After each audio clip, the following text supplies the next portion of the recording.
My name is Lakin and welcome to my channel. In today's video, we are going to be discussing Leviathan by Scott Westerfeld. So if you want to hear my spoiler-free thoughts about what I thought about this book, stick around.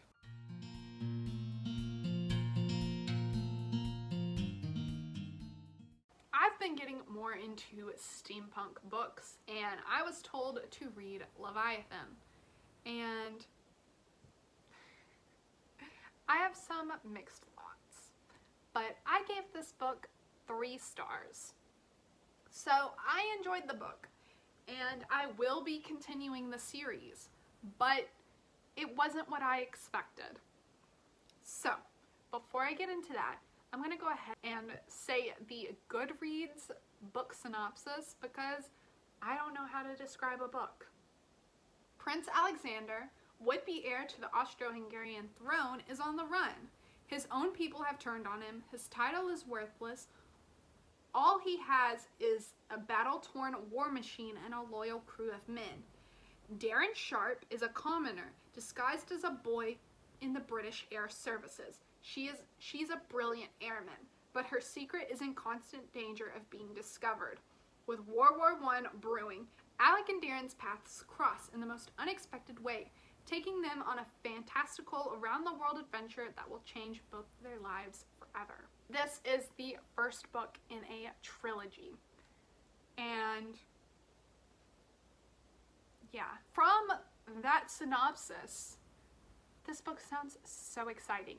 And I can see the potential and the hope for this series, but this first book doesn't feel like a first book. Because you know how first books are normally the best in the series? They're the most exciting and the most riveting. And then the second book is stereotypically the dullest one. That's like getting you from point A to point B so you can conclude the story. And then the third one, you go out with a bang. This was not a very exciting or thrilling start to a story. It felt like the beginning of a story, but it felt like we were in Act 1. That we focused in a lot on Act 1. And that's all this was. And maybe the whole story is like the first book is Act 1, the second book is Act 2, and the third book is Act 3. You know? Maybe that's how this is. And if so, cool, we'll have a whole story. But I would like to at least each of my books feel like a whole story in and of it themselves. If that makes sense. So, I don't hate it. I just didn't love it, you know? Now, the steampunky elements took a little bit to understand. Now, I'm still new to this. I don't know if each steampunk novel, they're different and you have to kind of grasp what the technology does and stuff in that world, or if it's typical and like there are some things that just are always the same. But in this book, we have like these creatures that are made, but they're also mechanical, but they're also living creatures. I don't know. I was just picturing a half robot, half real life, like a cyborg, pretty much, octopus floating in the air. That's what I was picturing in this book. And then there's there's that type of machine, which is the Leviathan. And then you have another type of machine that like runs on the ground, that's like fully mechanic, called a walker. And I just was imagining 2 big legs just running around, and that's it. So I don't think I got the full imagery of what these things are, because they could be so much cooler than that, but they just seem really derpy in my head, and I don't think that was Scott Westerfeld's point. I do like the dual POV. I think that was done very well.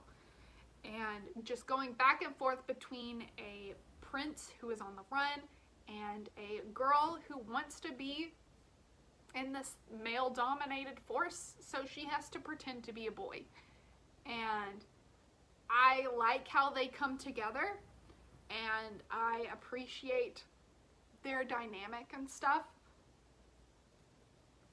And I appreciate that no one knows that she's a girl.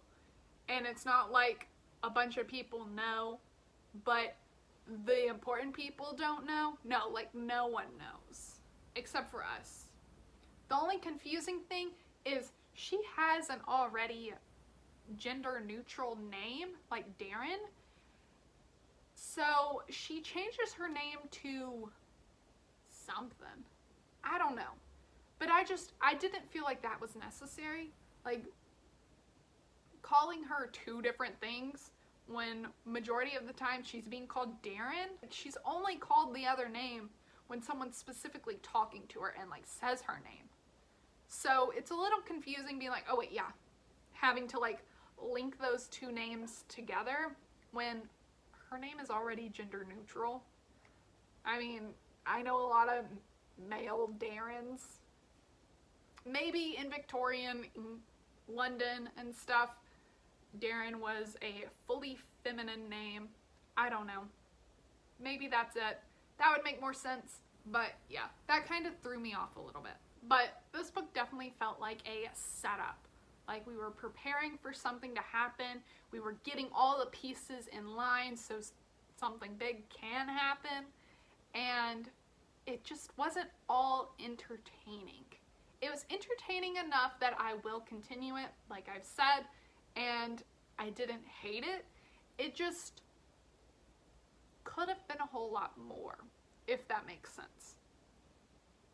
So hopefully the second one and the third one give me what I'm wanting, and this isn't just a lackluster series, but we'll see. Because I feel like this book can have so much potential, and I'm ready for all that potential.